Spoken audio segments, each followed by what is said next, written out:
Бојана од мој психолог. Таас. Многу е интересно што си една од ретките што има направено прилично големо social presence, што се вика присуство по социјални медиуми, што сметам дека е добра работа. Сепак си во некоја благородна професија, што се вика помагаш на луѓе и колку пошироко го шириш тој глас, толку повеќе помагаш. Така што фала што си тука, да пробаме и еве и ние колку можеме да спомнеме некои ствари, да кренеме свесност. Кампањата, ја знаеш. Кампањата ја знам и многу ми е драго што сум дел од оваа кампања. Еве кога веќе го спомна некако мојот почеток, можам да кажам дека и јас некогаш кога бев студент и нели како сите студенти кои сме присутни на социјални мрежи, сум барала јас некакво нечие туѓо присуство, да јас можеби прочитам на неформален начин, да не е тоа само од книга, да не е тоа само некоја студија стручна, туку сум сакала да видам на Facebook, на било која платформа нешто. И следев неколку такви профили кои што беа, мислам дека на неколку колеги од Србија и на неколку колеги некада не знам поима од Америка. И дојдов до идеја, ајде ќе направам јас тогаш една страна, каде што еве работи кои што мене ми се блиски, работи кои што јас сум ги видела, сум ги прочитала или ги работам, ќе можам да ги постирам и да можеби некој како мене, студент, или можеби колега, или можеби општата популација ќе може тоа да го прочита. И кога почнав да пишувам на почетокот, кога почнав да објавувам, на почеток шетам, пишувам за се и се што, објавувам се и се што, психологијата е огромна област.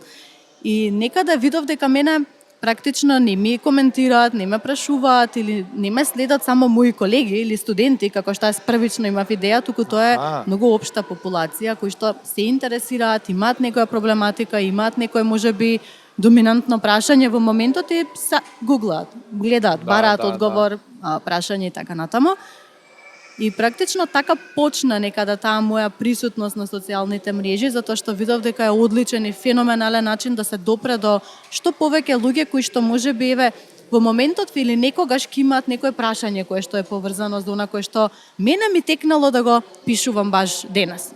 А и реално се правиш поприсутна за потенцијални клиенти. И тоа да, секако. Попристапна барем, зоти малце, знаеш, бар у ова поднебје сигурно не е до толку застапено да доаѓаат да одат луѓе по психолози и такви работи. Морам. Те чепнав, а? Да, да ме чепна. Чепнав темата. Да, многу е присутно тоа мислење дека луѓе не одат, луѓе се срамат. Па тоа имам јас друг впечаток. Да, има стигма, ама луѓе одат. Филмови се дешава. Не, има стигма, да. Луѓе се срамат, неизгодно им е. Мислам дека е доено и кај нас. Еве ќе потврдиш. Ама луѓе одат, луѓе немаат проблем да се консултираат.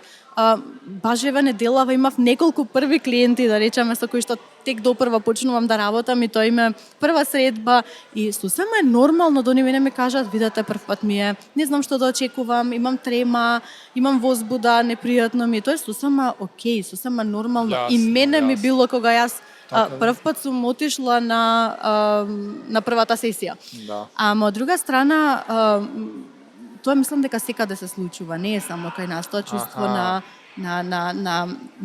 можам да кажам на мала доза на анксиозност кога ние не знаеме што да очекуваме. Да речеме прв пат одам на контрола, еве имавте гостин кардиолог. Прв пат одам на контрола на целокупна кардиолошка, не знам, кардиолошки пакет правам, да. Да, нема да знам што да очекувам. Да, управо си. Така да здрава анксиозност претпоставувам. Мала доза на анксиозност во некои ситуации е многу здрава и многу очекувана и многу нормална и е многу спротивно до она кое што сега моментално се случува, тоа е анксиозност. Ти имаш голем проблем. И јас имав анксиозност кога доаѓав наваму и барав каде сте вие моментално стационирани и бев анксиозна дали ќе дојдам на време, дали ќе ве најдам. Голем е трговскиов, да не се загубам и така натаму и делумно се случи, бев на другиот крај. И тоа е сосема нормално во однос на ситуацијата, но кога ние зборуваме за анксиозност како проблем, како состојба, како болест, некој би кажал, ние зборуваме за една друга ситуација каде што анксиозноста тука невозможува секојдневно функционирање, тоа е веќе проблем и за тој проблем е потешко да некој дојде, се консултира се јави так. особено машката популација и затоа ние зборуваме денеска Па така, пред да преминеме таму. од причини кои што еве подоцна ќе се надоврземе. Да, секако ќе влеземе. Туку мене лично ми е многу интересен слоганот на кампањата на ДМ за прв брак, прв само преглед. На површина е очигледно што значи.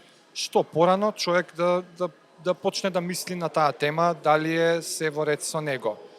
Ама се мачам малку да пробам да разберам во контекст на твојата професија психологија, дали е соодветен слоганот, како би можел некој да го примени овој совет во контекст на психологија, што порано да се на некој начин самопрегледа.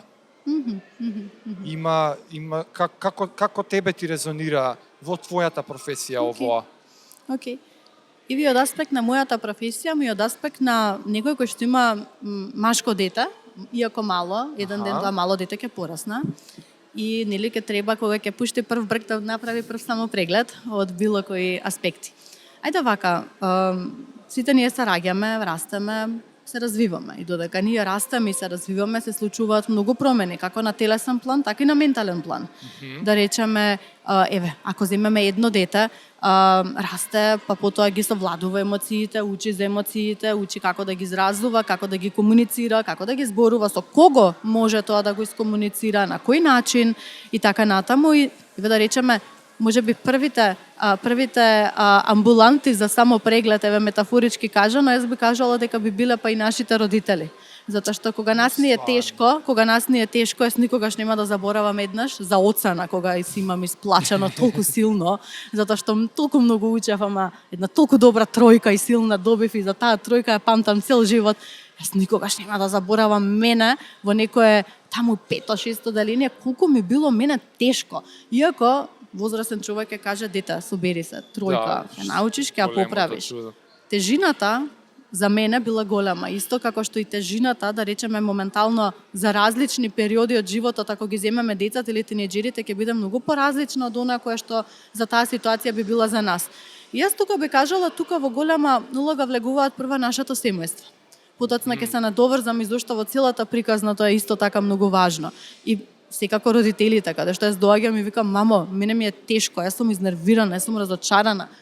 И тука е родителот, тука се возрастните кои што нас не учат како да ние се само прегледаме и ќе почне, а зашто тебе ти е тешко? А зашто доби тројка? Што се случи? Ме фати трема. Зашто те фати трема кога тебе обично не те фаќа или обично знаеш, сигурна си во не знам, во тоа што си го научила. Па мамо, не знам што се случи, јас имав притисок дека морам да добијам. А од каде таа идеја дека ти мораш да добиеш? И сега знаете, тука е една многу интересна улога каде што родителите некаде се во преод, малку родител, малку психолог, ама до некаде и тој разговор некаде можеби полуструктуриран, го учат самото дете да почне да се детектира, да се само прегледува. Затоа што јас памтам додека сум растала, некаде сум се само детектирала дека имам проблем кога ќе се наљутам, кога ќе треба љутина да покажам и дека тоа најчесто не го правам, ќе си го скријам и некаде тоа ќе отиде на некое друго место и сум видела дека при тој мој само преглед дека јас морам да најдам начин како јас да ја вадам оваа лутина, па сум завршила да речеме не знам да тренирам кошарка, затоа што за мене тоа ми било феноменален начин како јас можам да извадам лутина некаде на друго место. Имаш тренирано кошарка? Да. Да, ама примерот што го каже идеален на некој начин. Тој е многу свесен родител. Да. Зошто? Што се случува па на друга страна? На другиот спектрум.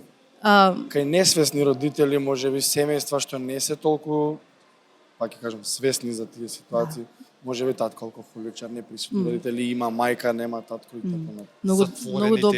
Многу добро. Мислам дека тоа ме прашуваше за тој, односно ги генерализираме ние за жал Македонија, ама мислам дека повеќето се тој тип на семејство. Семено нас позатворени. Да. Мислиме дека се многу позастапени овие семејства кои што не би знаеле како, ма јас би рекла дека ние не можеме да очекуваме некој 100% во секоја ситуација да знае како, ама во најголемиот дел ќе знае како да се постави. Јас работам доста со родители И тврдам дека родители денеска се интересираат и тоа како да направам, како да подобрам, како да искомуницирам, како да помогнам. И јас би кажала дека барем овие неколку генерации сега последниве неколку години на вистина се доста поинформирани и доста поинаку постапуваат во однос на децата. Но не е само на нив одговорноста. Јас би се повикала тука и на, знаете, како што ние растеме, системите во кои што ние припаѓаме се шират. Тука е потоа школото, основно, средно, па тука се различните наши учители, професори, тренери и така натаму. Друштва. Да, друштво понатаму.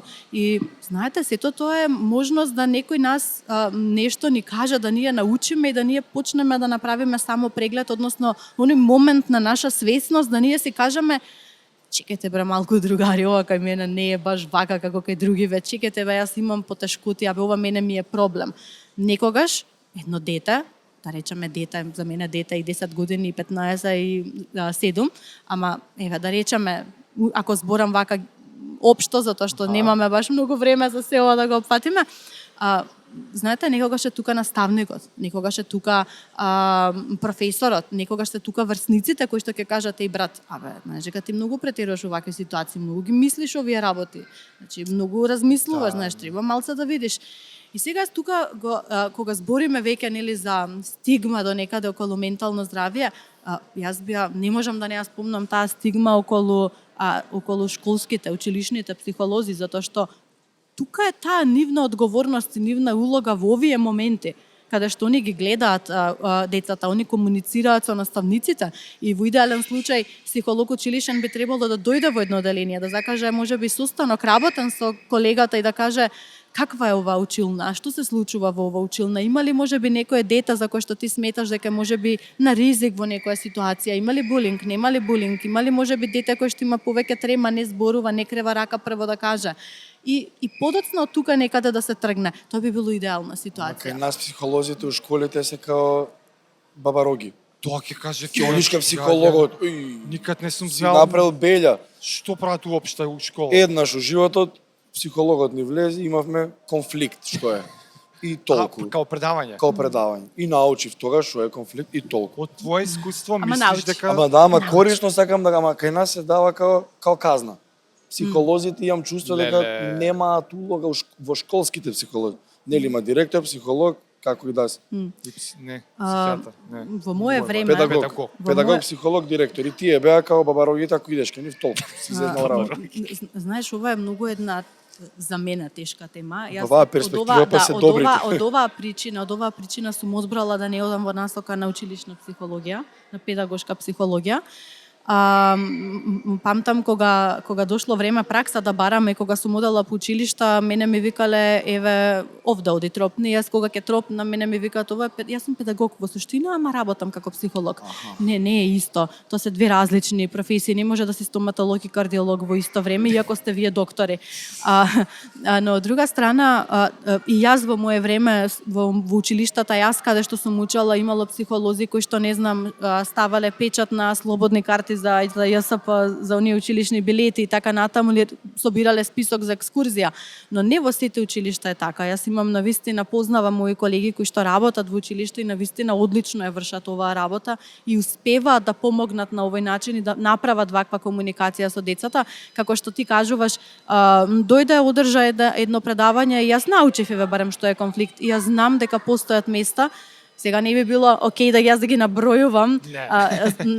Но од друга страна постојат каде што знам и за среќа се во голем број овие места каде што се работи со децата. И јас затоа верувам дека овие деца еден ден возрасни, млади, без разлика дали се мажи и жени, или кога ги земеме во фокус мажите, дека еден ден ќе знаат како да постапат во вакви ситуации затоа што имале можности, научиле што е она кое што треба да го направат за да се само прегледаат. Мислам дека и мажите се по проблематични во овој поглед.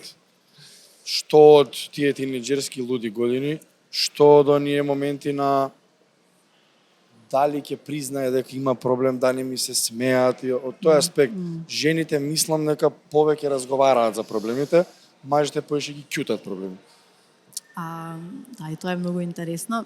Баш и во еден текст кој што го пишував во однос на кампањата, зборувам за еден тој момент, имав еден настан, пред неколку недели и од 100 и нешто луѓе, сите беа жени, беа присутни во најмала рака, 5 максимум, ако дадам сос еден од организаторите, беа мажи. И на крај на настан имаше можност да се постави прашање и една жена, памтам, во први редови крива рака и вика, извинете, вика, јас вика, надвора цела тема, морам едно друго нешто, вика, да прашам што ме јаде. Вика, ова е многу битна тема, зборувавме за траума. Вика, ма тука, вика, сите се жени, каде се мажите? Каде се мажите, вика, на оваа толку важна тема, да они дојдат, да слушнат, да видат, да прашаат, а знам дека имаат, вика, многу работи да прашаат. И јас викам, да, многу добро прашање, каде се мажите? И ќе го оставам реторичко, затоа што е многу големо прашање, каде се мажите на ваквите настани. И јас имам искуство со работа на настани, на истите настани, да, жените биле оние кои што секогаш биле присутни. Ако направам некоја споредба, 80-90% биле жени, 20 или 10% зависи од темата биле мажи. Од друга страна, кога работам со клиенти, исто така, повеќе се присутни жените, помалку некаде се присутни мажите.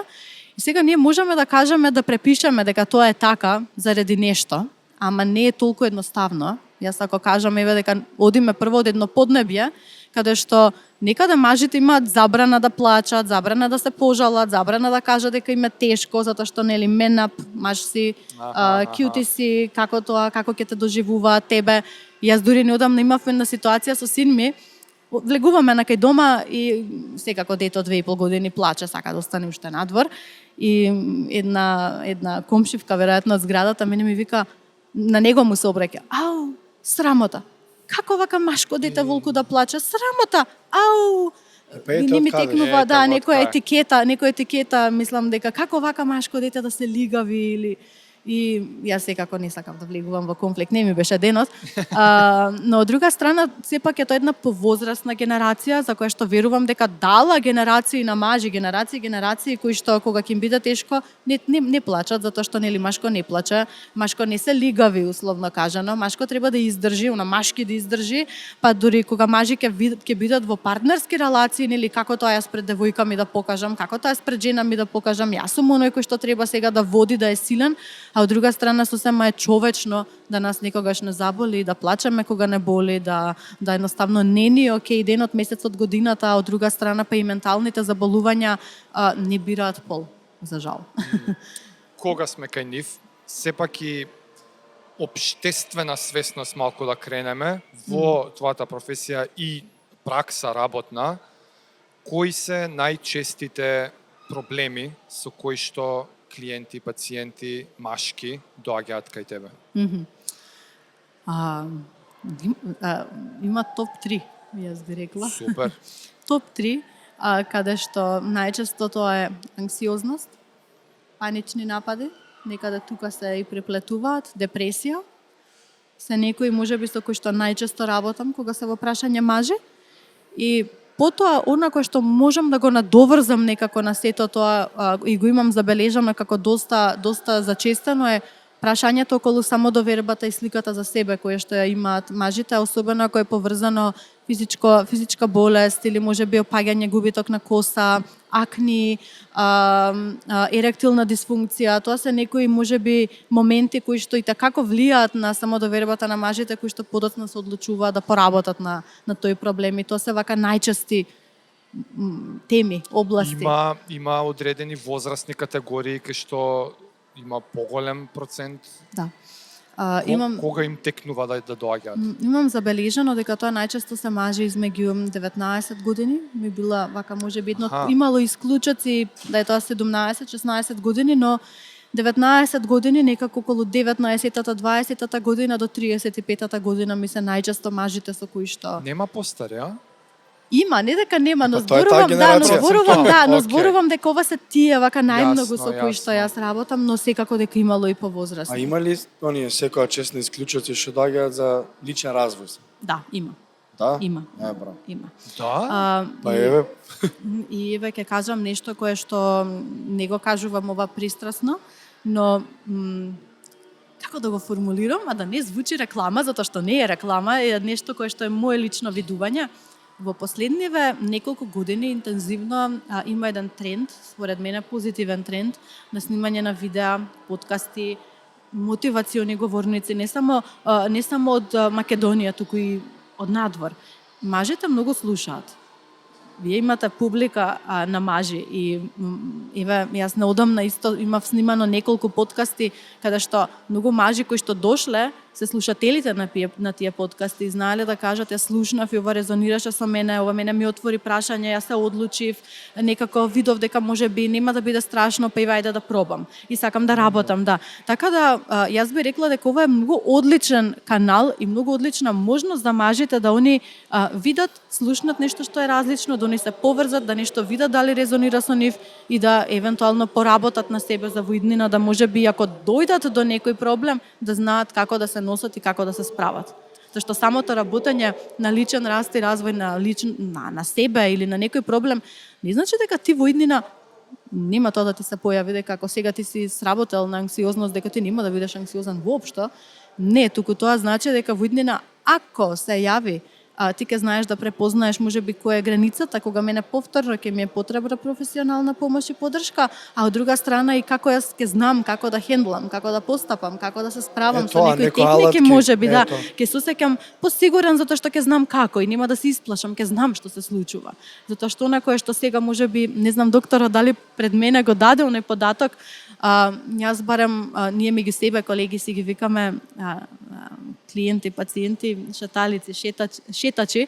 Тоа обично се случува при анксиозност, панични напади, ги знаеме сите симптомите, срцебиење, стегање во гради, чувство дека ќе се онесвестам, губење на воздух, препотување. И многу пати во вакви ситуации, еве ако се во прашање кога зборуваме мажите, нив ги има на ургентните центри, кај матичните доктори, прават многу ехо прегледи затоа што нели првото е во прашање срцето нешто не ми е во ред. И уплашени се и они се најчесто присутни по тие ургентни центри неколку пати барем, минимум 5 пати се додека најчесто подоцна не се јават и побараат друга еден вид на помош и поддршка. Кои се некои алатки со кои што може да се справат со анксиозност, да речеме вака, на прва топка? На прва топка. Се случува и не знаеш како да изреагираш. Ајде вака. Јас кога работам, секогаш работам многу индивидуално и она кој што во праксата сум го видела е дека кај различни луѓе различни техники успеваат. Да речеме, еве пример, кога јас се носам со анксиозност, лично јас кога во одредени ситуации ми се јавува, јас многу сакам да сум сама.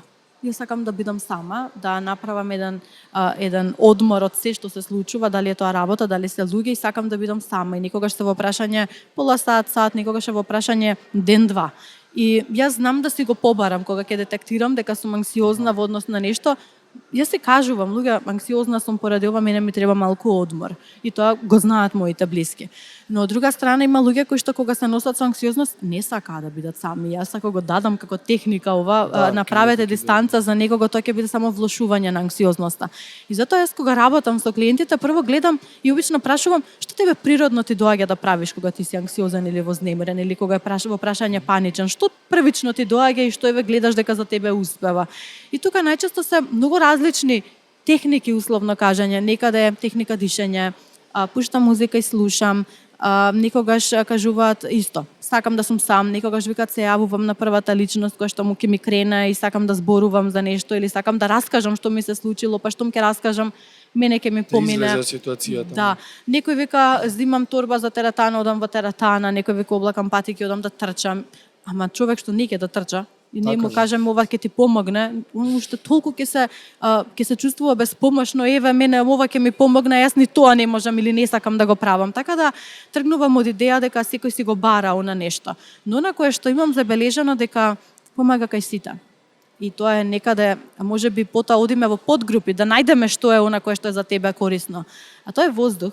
Воздух и природа. Значи воздух и природа, да не бидеш дома, да бидеш некаде надвор. И јас многу пати кога работам со клиентите давам насока еве ви го водно, еве го парк.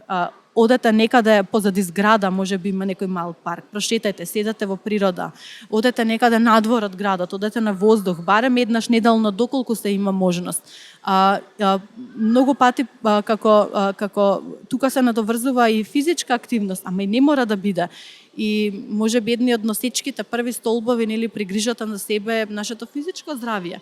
И тоа не секогаш мора да биде некоја физичка активност, да речеме, одење во теретана, они одма тоа си го врзуваат. Не мора. Може да биде Пишачење. било што, може да биде пливање. Пливањето е одлично и најчесто многу ефективно. И изолира убаво, да. Тука е јогата, тука е медитацијата, а тука е пешачењето, нешто кое што ние ќе го најдеме што нас не одговара, но идејата дека сум надвор некаде во контакт со природа, со воздух, со сонце е нешто кое што е многу лечебно. Добар сон. Нешто кое што Број го занемаруваме. Јас лично знам да се пофалам во многу ситуации. Не спиев, толку многу ми беше интересен филмов или маратонски, гледам некоја серија периодов, а не сум спиена со денови. И тоа е нешто кое што окей да се јави од време на време, ама ако се јавува многу често поради многу причини, тогаш е многу голем проблем. Да. Сите знаеме какви сме еден ден на наспани, а камоли па кога тоа ќе биде подолг период. Не питај. 5 и- минути да скратам. И затоа секој пат кога работам исто прашувам каков е сонот. Знаете, како вие се одмарате, како вие се релаксирате, како му давате одмор на телото и тоа е нешто кое што исто така е една многу добра и превентивна техника. И секако поврзување со други луѓе. Начинот на кој што ја се поврзувам, луѓето со кои што ја се поврзувам. Од една страна, ние не сме родени да бидеме сами, родени сме да некаде припаѓаме, да ние комуницираме со други луѓе. Тоа е една работа, а друга работа е што другите луѓе се секогаш наше огледало. Сите ние сме биле во ситуација и еве оние и ние тука и оние кои што нас не слушаат, сме биле во ситуација да нешто ни се случува, да ние можеби не знам, него гледаме тоа таа перспектива и некој ни каже абе ти овој период нешто многу се чуден, бе те 100 пати те викаме не идеш нигде, бе што е работава, као пари се во прашање, не ти сиде, не те пуштаат, мислам што е работа или абе многу си нервозен, што е ова нетрпеливост. И некогаш другите луѓе ни даваат многу убава можност, огледало да ние видиме каде сме, каде што ние можеби не се гледаме себе си во таа ситуација или можеби си викаме анксиозноста не е ова многу лоша, не е толку алармантно и замислете нас можеби во последен период тројца другари ни викаат абе не идеш на кафе, не искачаш со нас у кафана, у теретаната, неам видено, бе шо правиш? И ти се фаќаш себе си, леле, стварно, јас работа дома сум цело време, не правам ништо, со луѓе не се гледам. Ова стварно може би веќе е некоја граница каде што јас треба да размислам дека нешто треба да превземам. Ние И- ќе си ја да. викнеме Бојана пак на подкаст. Да, нели ми се многу збор? свиѓа- Не, темиве се преубави и ми се навлага многу подлабоко, за жал немаме толку време. Пред да затвориме, ако има една работа за која што би сакала да кренеш свесност, сепак тоа е темата на кампањата, која би била? Леле, колку Се тешко. обраќаш сега на македонската публика, машка, Многу. зашто би сакала да им кренеш свесност, нешто да им приочиш, нешто што може би се крие, а е очигледно, било што некој пример. Од една страна многу тешко прашање, од една страна за момент се доживеав како, знаете, ние гуру, а одат мудреците да ги прашаат за нешто и Вакаш. ултимативен одговор ќе дадат. Нема такво нешто, јас би кажала, инвестирајте во себе, бидете свесни за себе, учете од различни канали, различни можности, тука ви се книгите, дали печатени, дали онлайн, тука ви се подкастите, тука ви се различните видеа, слушајте, слушајте од искуствата на другите луѓе, не знаете кога нечие искуство може на вас да ви помогне и еве ако првично е толку многу страшно и анксиозно да се побара професионална помош, јас би дала еве една насока, поразговарајте со првата блиска личност со која што вие ќе се чувствувате дека можете да споделите. Седнете го и кажете, слушај, овој период, ова ми се случува. Што мислиш ти во однос на ова? И извадете во тоа на некој начин, затоа што и тоа е многу важно, а од друга страна, секој пат можете да се јавите, да пишете, да искомуницирате со некоја стручно лице, еве да ако зборуваме во однос на мојата професија со некој психолог и да вие прашате и видите дали јас можам ова, како можам, на кој начин ова можам да го работам и така натаму. И ова исто што е многу важно да се спомне и доколку вие не кликнете, не се најдете со некој психолог, со некој терапевт, тоа не значи дека до вас е проблемот или не знам, нешто се случува или ви нема помош, онако што најчесто знам да го слушнам, јас борев со двајца, ми нема помош. Не е дека тебе ти нема помош, многу е битен оној личен момент, личен контакт, онаа поврзаност што се јавува во однос на клиентот, на терапевтот, за да ние осетиме дека ние можеме да работиме со овој човек и да ние не знам, започнеме едно убаво патување, еден убав процес. Јасно. Така да јас би ги охрабрила повеќе во таа насока. насока и секако имајте барем една физичка активност во денот, правете си предизвици, денес изберете скали на место лифт или отидете денес испазарете во подалечната продавница, не во оваа која што ви е веднаш до зграда. Убаво наспите се, нека ви биде тоа многу битно, многу приоритетно. Внимавајте што внесувате во себе, затоа што некој пат изборот на храна, изборот на кој што ние го конзумираме како суплемент, како храна, како пијалоци, исто така влијае некогаш да се влоши или да се јави анксиозност и едноставно со убав контакт со себе секогаш можеме да си направиме убав самопреглед и да знаеме кога нешто не е во ред и да знаеме каде тоа да го побараме. Па супер одговор, се мислеше, ама Се мислев и на Само крај едукација. 5 минути убаво. одговор. Ама баш така, се што кажа е точно и стварно. Треба малце да си размислат луѓе и тоа е Да, тоа. и дефинитивно потребно е повеќе да се зборува. Да. Уште ова еве нема да ве задржувам и за многу теми кои што биле табу, да речеме, еве зборуваме за анксиозност. Мислам, ајде да тргнеме од тоа. Анксиозност пред само 6 години. Јас памтам на првиот настан што го организирав и кога прашав кој тука знае што е анксиозност? И сите седат, а пред мене препознавам студенти по психологија и прашувам, окей, кој од вас тука познава некој кој што има анксиозност и сите никој не се јавува, една рака така, нешто ситно ако видам, а беа 60 присутни. По само 3 години на настан поврзан со анксиозност, прво прашање, кој од тука знае? Сите дигаат рака. А кој од тука познава некој? Сите дигаат рака.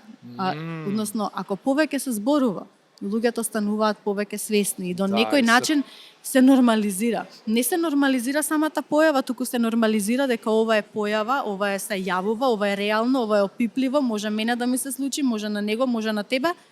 И окей да ја зборувам и да побарам помош. Така да доколку ние повеќе зборуваме околу машкото ментално здравје, тогаш ние на некој начин ќе почнеме тоа да го нормализираме и ќе биде норма. Нормалност да ние кога нешто не се случува, да ние знаеме како да ние адекватно си Да, помогнеме. и ми се свиѓа што направи дистинкција. Не правиме нормализација на проблемите, туку ги правиме да се само полесно препознатливи. Не сега да измислуваме анксиозност од воздух, за сите да станеме анксиозни, Шаман работа. него само ги правиме работите да се по-препознатливи. Да. Бојана, фала ти многу. И за крај само мораме и Да, ова е за тебе, да. О, фала. Од Дем, Фала. да си... Како ќе се однесам дома, луѓе? Фала. едното во другото. Фала ти Окей. многу. Фала на Чао, покана чао. уште еднаш. Поздрав. Чао, чао.